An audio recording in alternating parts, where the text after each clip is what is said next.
On a quiet Tuesday morning in May, police officers pushed open the door of a small apartment in suburban Ohio and immediately recoiled. The smell was unmistakable. Inside, beneath a pile of blankets on a stained mattress, they found the body of 19-year-old Kaylee Morrison. She had been dead for weeks. Her mother, who had continued living in the apartment, told investigators she thought her daughter was sleeping. Kaylee Morrison was last seen alive on April 3rd. She'd been a shy girl, soft-spoken, with long brown hair she wore in a simple ponytail. Friends described her as someone who kept to herself, someone who seemed to fade into the background of any room. But the people who knew her best, the ones who took the time to really see her, they remembered something different. They remembered a girl who noticed things, who would point out the way sunlight hit the leaves in autumn, or how a song playing in a store made her smile. Small moments that most people let pass by without comment. She lived with her mother, Sandra Morrison, in a two-bedroom apartment on the outskirts of Columbus. The building was unremarkable, the kind of place where neighbors rarely spoke, where the sound of footsteps overhead became part of the white noise of daily life. The apartments were identical, stacked units with thin walls and parking spaces marked by fading yellow lines. In the summer, you could hear everyone's air conditioners humming. In the winter, the heating system clanked and groaned through the night. Kaylee had dropped out of high school 2 years earlier. It wasn't a sudden decision, more like a slow surrender. She'd struggled with depression, according to family members, and had been in and out of therapy since she was 15. Her Aunt Michelle would later recall how Kaylee used to love school when she was younger, how she'd been excited about art class, how she'd shown Michelle a charcoal drawing she'd done of their family dog. But somewhere around 9th grade, something shifted. The light went out of her eyes. She started sleeping through classes, skipping days, eventually just stopped going altogether. She worked part-time at a dollar store a few miles from the apartment, stocking shelves and running the register during slow afternoon shifts. Her coworkers said she was reliable, quiet, never caused problems. She showed up, did her work, and left without much conversation. But one coworker, a woman named Denise who worked the evening shifts with her, remembered more than that. She remembered how Kaylee would hum softly to herself while restocking the candy aisle. How she always made sure the products were lined up perfectly, labels facing forward. She remembered Kaylee once mentioned she liked the late shifts because the store was quieter, fewer people, less noise. Denise said Kaylee seemed most comfortable when she could just exist without having to perform, without having to be anything other than what she was. On April 2nd, Kaylee worked a closing shift. It was a Tuesday, and remarkable in every way. The store had been slow that evening. A few customers buying milk and bread, someone picking up batteries, a teenage boy buying energy drinks. Security footage from the store shows Kaylee moving through her routine with the same quiet efficiency she always had. She swept the floors, wiped down the counters, counted the register. At 9:02 that evening, she locked the front door, tested the handle twice to make sure it was secure, and walked across the parking lot to her car.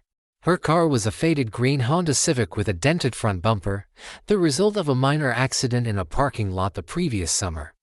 The passenger side mirror was held on with duct tape.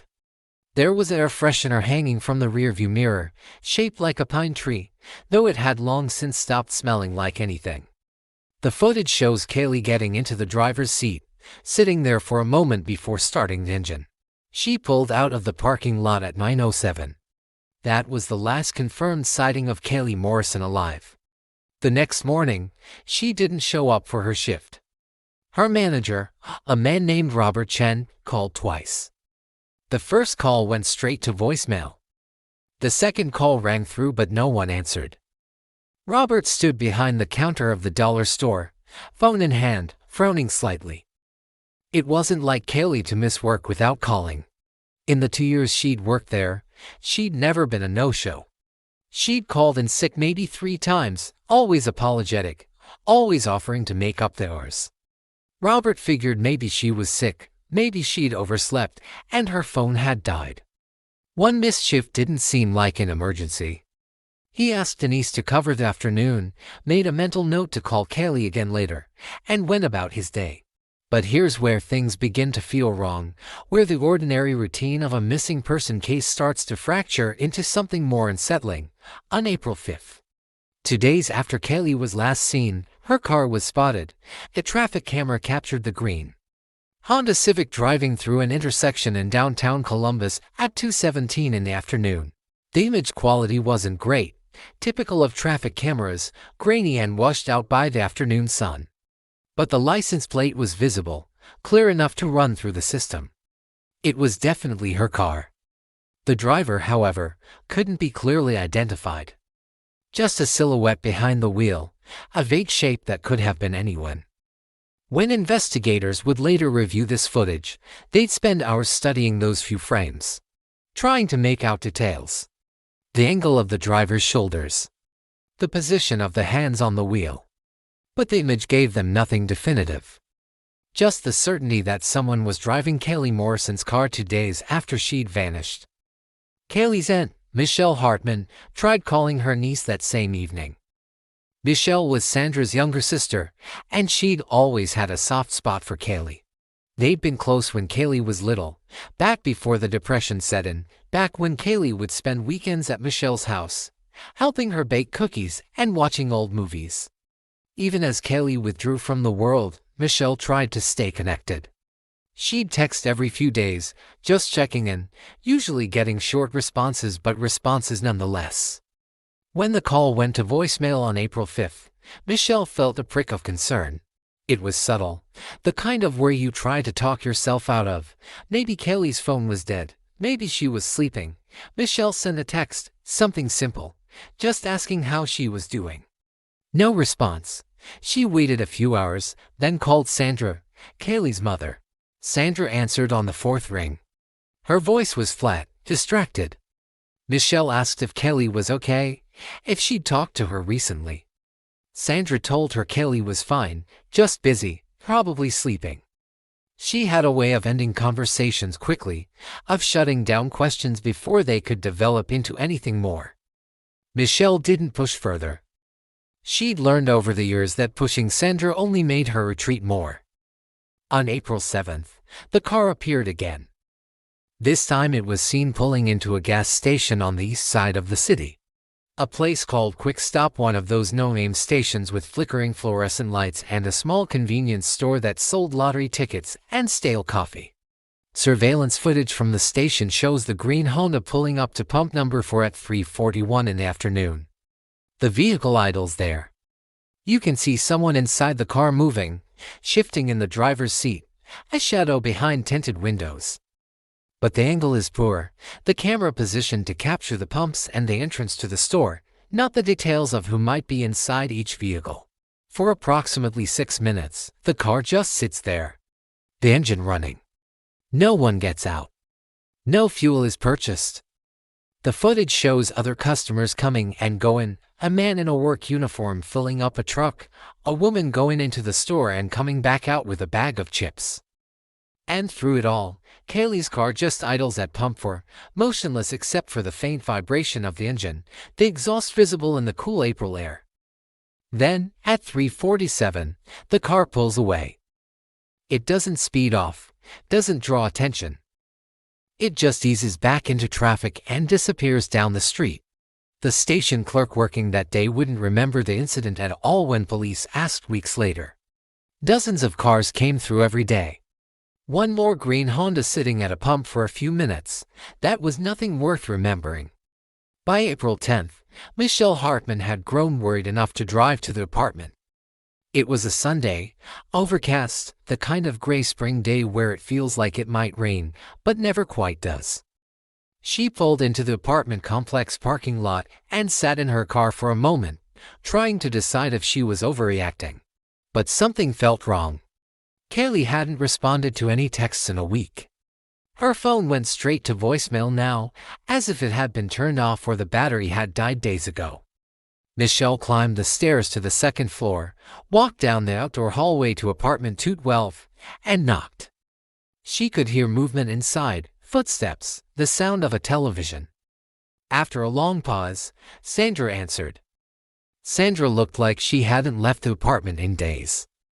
Her hair was unwashed, greasy and pulled back in a messy knot. She wore the same faded bathrobe she seemed to live in, a pink terrycloth thing that had gone gray from too many washings. Her eyes were dull and focused, and there was a smell coming from inside the apartment, something stale and unpleasant that Michelle couldn't quite identify. Michelle asked to see Kaylee. Sandra stood in the doorway, one hand on the frame, blocking entry. She said Kaylee was asleep. Michelle said she'd been trying to reach her for over a week, that she was worried. Sandra's expression didn't change. She said Kaylee had been tired lately, that she needed rest, that everything was fine. Michelle asked if she could just peek in, just to make sure her niece was okay, just to see her face and know she was breathing.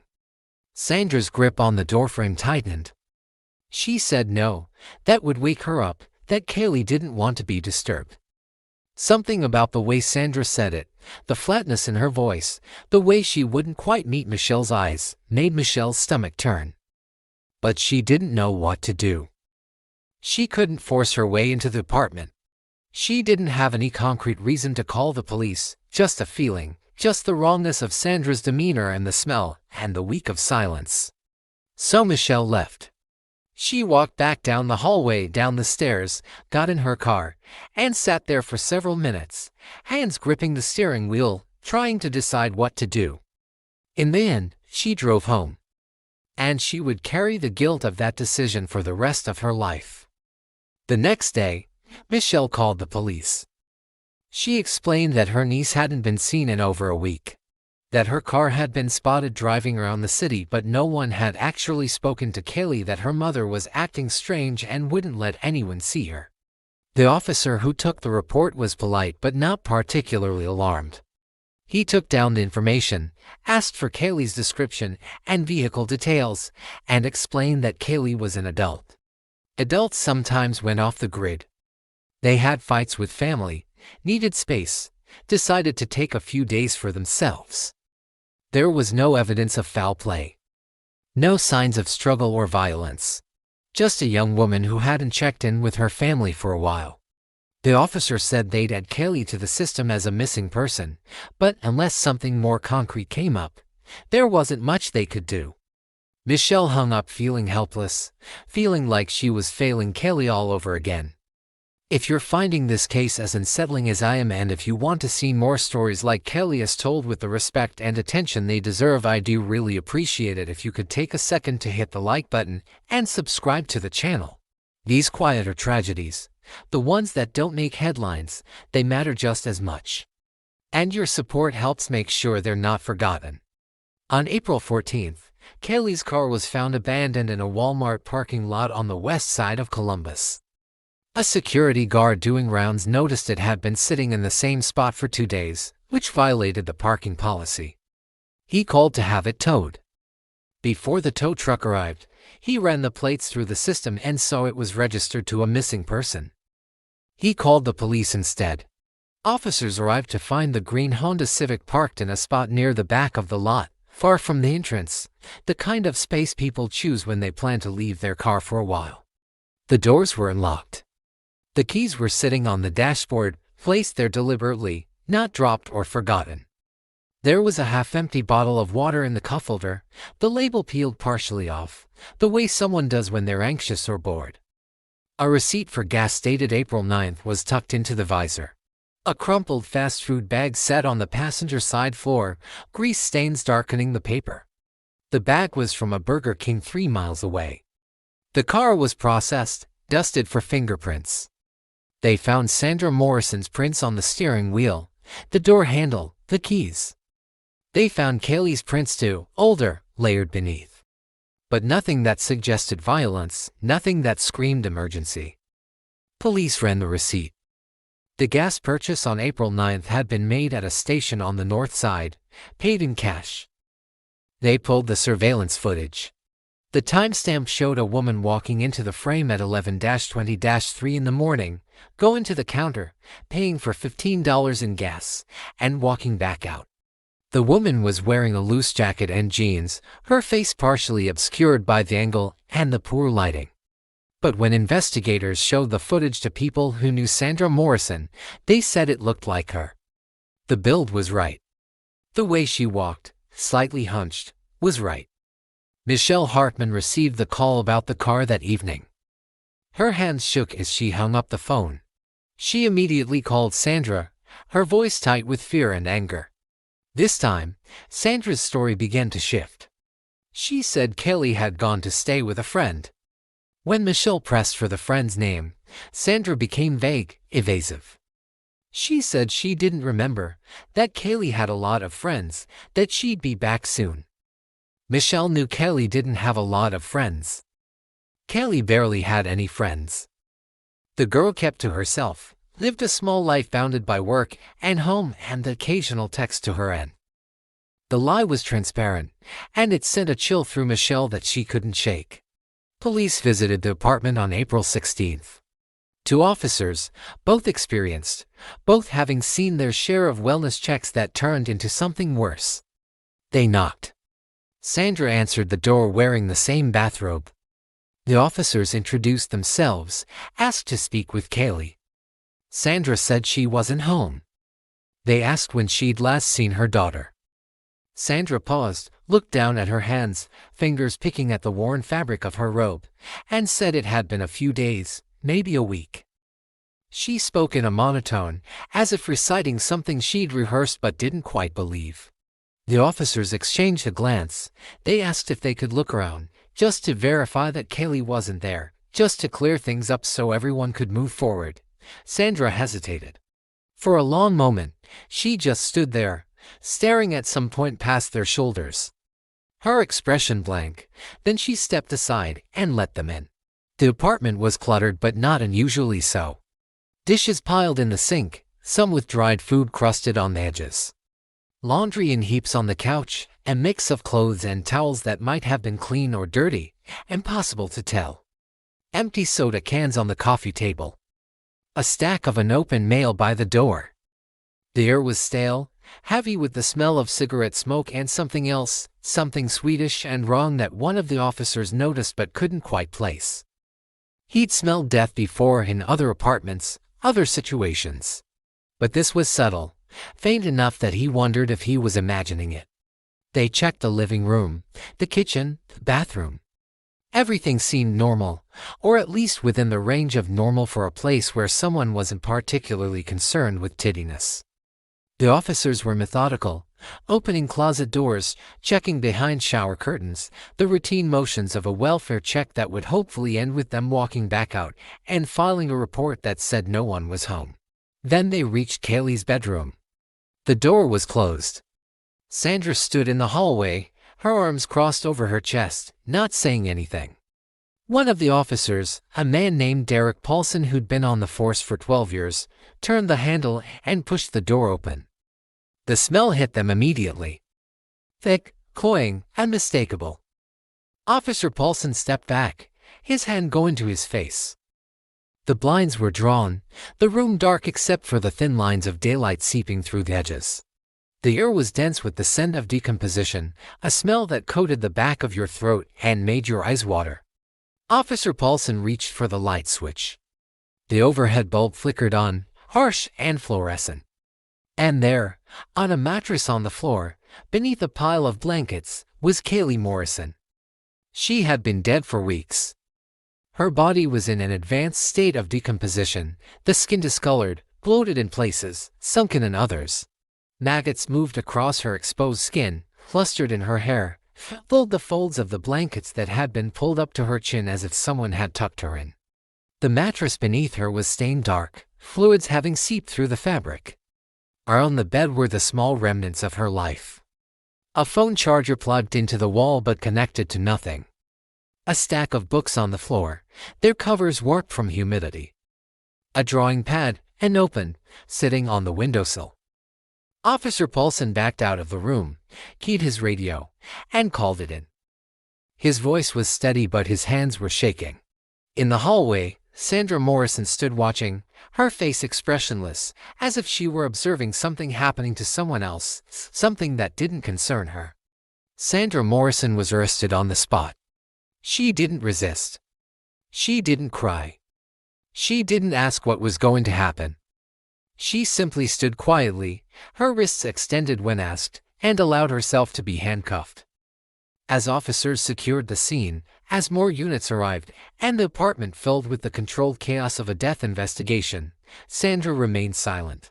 She was led down the stairs, past neighbors who had gathered in the parking lot, their faces pale with shock. Someone was crying. Someone else had their phone out, recording. Sandra walked through it all with her head slightly bowed, her expression blank and reachable.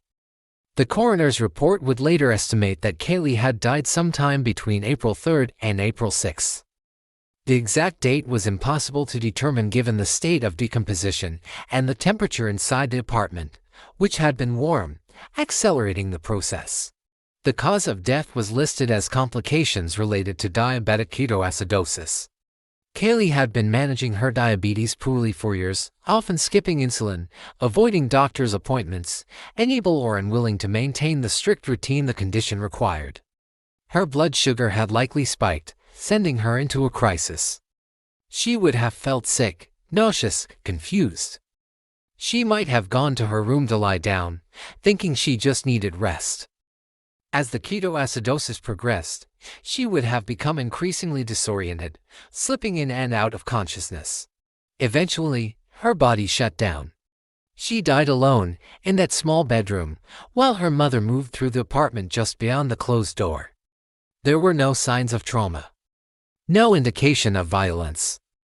The medical examiner found no bruises, no defensive wounds, nothing to suggest that anyone had harmed Kaylee physically. She had simply died, a consequence of untreated illness and isolation, and her body had lain there for weeks while the world continued outside her window. But that still didn't answer the central question, the one that haunted investigators and family members alike. If Kaylee had been dead in her bedroom since early April, who was driving her car? Investigators pulled every piece of surveillance footage they could find. The traffic camera from April 5th. The gas station video from April 7th. The Walmart parking lot cameras. They studied images, frame by frame, using enhancement software, zooming in until the pixels broke apart into meaningless blocks of color. The figure in the driver's seat was never clear enough to identify. Build, posture, movements, all too vague, too distorted by shadow and distance and the limitations of the cameras themselves. But the pieces began to fit together. On April 19th, a clerk at a small convenience store came forward after seeing Sandra Morrison's photo on the news. The clerk, a woman named Patricia Hill, said she remembered a woman matching Sandra's description coming into the store on April 8th, sometime in the afternoon. The woman had bought cigarettes and a lottery ticket, paid in cash, and left without saying much. Patricia remembered because the woman had seemed off, distant, her eyes unfocused, staring at the lottery ticket in her hand as if she didn't quite remember why she bought it. When investigators showed Patricia a photo lineup, she pointed to Sandra Morrison immediately. That was her. She was sure. Police theorized that Sandra had been driving Kaylee's car in the days after her daughter's death. Why? They couldn't say with absolute certainty. Maybe to create the illusion that Kaylee was still alive, still moving through the world, still okay. Maybe because Sandra's own car had broken down weeks earlier and she needed transportation. Maybe because, in some fractured part of her mind, driving her daughter's car made her feel less alone, made her feel like Kaylee was still there somehow. During questioning, Sandra's answers were rambling, contradictory, disconnected from reality. She said she hadn't realized Kaylee was dead. She said she thought her daughter was sleeping. When asked why she didn't check on her, didn't call for help, didn't notice the smell, Sandra shrugged. She said she hadn't wanted to disturb her. She said Kaylee liked to sleep late. She said she'd brought her food sometimes and left it by the door. Psychiatric evaluations revealed that Sandra had a long history of untreated mental illness. Depression, possible schizoaffective disorder, severe social withdrawal. She had been living in a state of profound disconnection from reality, her grip on the world around her tenuous at best. Medical records showed she'd been prescribed antipsychotic medication years earlier but had stopped taking it. She'd missed appointments, ignored calls from social workers, retreated further and further into isolation. Neighbors would later tell reporters they'd seen Sandra talking to herself in the parking lot, sitting alone in Kaylee's car for hours at a time, staring straight ahead at nothing. One neighbor, an elderly man named Thomas Brennan who lived across the hall, said he'd heard Sandra having conversations in the apartment, voices going back and forth. But he'd only ever seen her coming and going alone. He'd assumed she was on the phone, or maybe watching television loudly. It never occurred to him that she might be talking to someone who wasn't there. Sandra Morrison was charged with abuse of a corpse and child endangerment, though Kaylee was legally an adult. The prosecution argued that Sandra had a duty to seek medical help for her daughter and had failed to do so, that she had allowed Kaylee to die and then concealed her death, continuing to live in the apartment as if nothing had happened. The defense argued that Sandra was mentally incompetent, that she genuinely hadn't understood what was happening, that her grip on reality was so compromised she couldn't be held fully responsible. In November, after months of legal wrangling, Sandra pleaded guilty as part of a deal. She was sentenced to 8 years in prison. At her sentencing, she sat quietly at the defense table, her hands folded in her lap, wearing an orange jumpsuit that hung loose on her thin frame. When the judge asked if she had anything to say, if she wanted to address the court or the family, Sandra shook her head slowly. No words. No explanation. Just silence. Michelle Hartman gave a statement outside the courthouse, her voice breaking as reporters crowded around with microphones and cameras. She said Kaylee deserved better. She said her niece had been failed by everyone who was supposed to care for her. She said she would never forgive herself for not pushing harder that day in April when Sandra wouldn't let her into the apartment, for not calling the police sooner, for not breaking down the door if she had to. But even as she spoke, Michelle knew it wouldn't have mattered. Even if she'd gotten in that day, even if she'd seen Kaylee, it was already too late. Kaylee had likely been dead for days by then, her body already beginning the slow process of returning to the elements, already beyond saving. The apartment where Kaylee died was cleaned by a specialized company, the kind that handles biohazard situations. They removed the mattress, the blankets, the carpet. They scrubbed the walls and the floor with industrial chemicals. They sealed the room and treated it for odor. When they were finished, the bedroom looked like any other empty room, neutral and sterile, waiting for the next tenant. The autopsy couldn't determine exactly when Kaylee had died, only that it had been weeks before her body was found. The medical examiner estimated she had been deceased for somewhere between 10 and 14 days, though the warm temperature in the apartment made precision difficult. Had she called out for help in those final hours? Had she been conscious as her condition deteriorated, aware that something was terribly wrong? Had she known her mother was in the next room, moving through the apartment as if nothing was wrong? There were no answers to those questions. The walls of that small apartment kept their secrets. Kaylee's phone, when it was finally recovered and examined, showed her last text message had been sent on April 2nd, the night of her last shift at the dollar store. It was to Michelle. It said, "I'm okay, just tired. Love you." Michelle had responded the next morning. Kaylee never read it.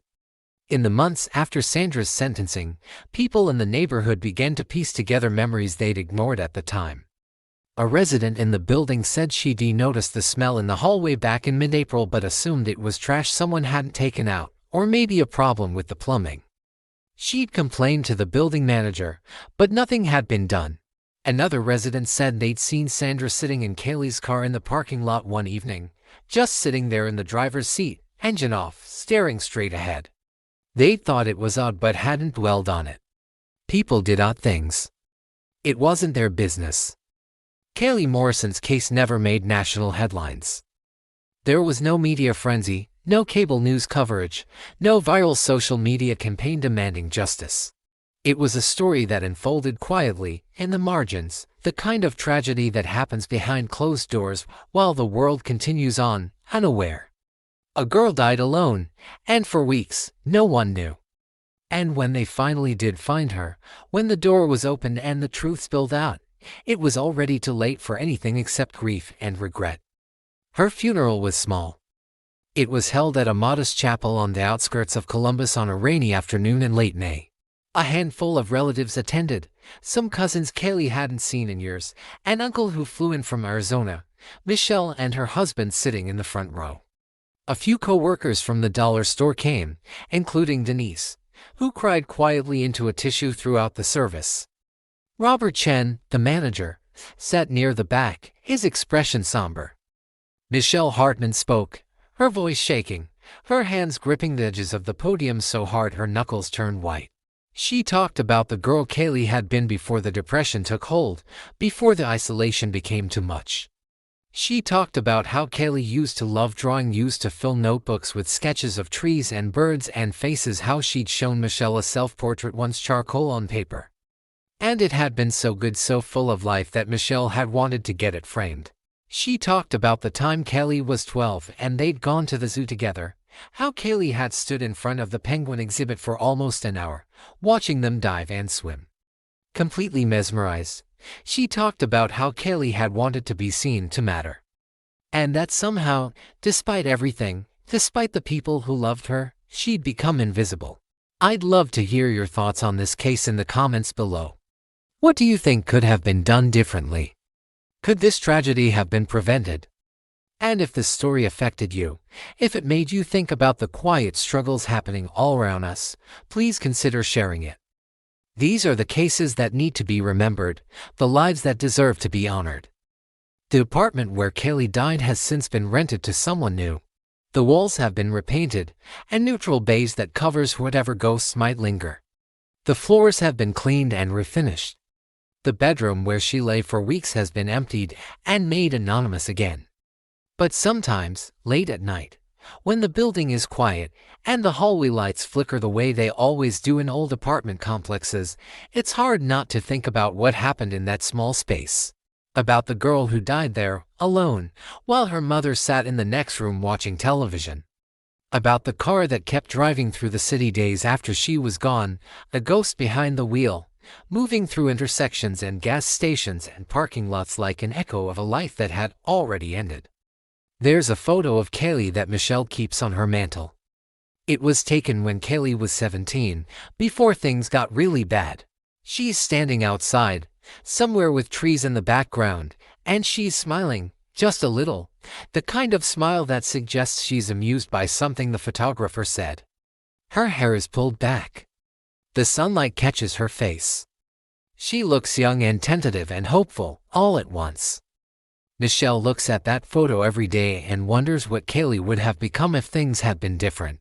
If the right help had come at the right time, if someone had been there in those final hours, but wondering doesn't change what happened, and sometimes. The hardest thing to accept is that there's no mystery to solve.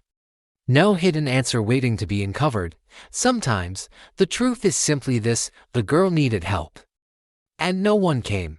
Not because people didn't care, but because the systems designed to catch people when they fall through the cracks are full of holes themselves, because mental illness is invisible until it's not. Because poverty and isolation and untreated disease can kill just as surely as violence. But more slowly, more quietly, in ways that don't make the news. Kaylee Morrison died at 19. She was buried in a cemetery on the east side of town, beneath a simple headstone that bears her name and the dates that bookend her short life. On the anniversary of her death, Michelle visits. She brings flowers, usually daisies, because she remembers Kaylee once mentioning she liked them. She sits on the grass beside the grave and talks to her niece, tells her about what's been happening, apologizes again for not doing more. And in a prison 70 miles away, Sandra Morrison sits in a cell, staring at walls the color of old concrete. She rarely speaks. Other inmates have learned to leave her alone. She spends her days in silence, her mind somewhere else, somewhere unreachable. Whether she understands what she did, whether she feels remorse or grief or anything at all, no one can say. The green Honda Civic was sold at auction. Some stranger drives it now, unaware of its history, of the girl who once sat behind the wheel humming to herself on late-night drives home from work. The car has been cleaned, detailed, given new life. But sometimes, late at night when the roads are empty and the city sleeps, You might see a green Honda Civic idling at a gas pump, engine running, no one getting out. And for just a moment, just a heartbeat, you might wonder who's inside, and where they're going, and whether they'll make it home.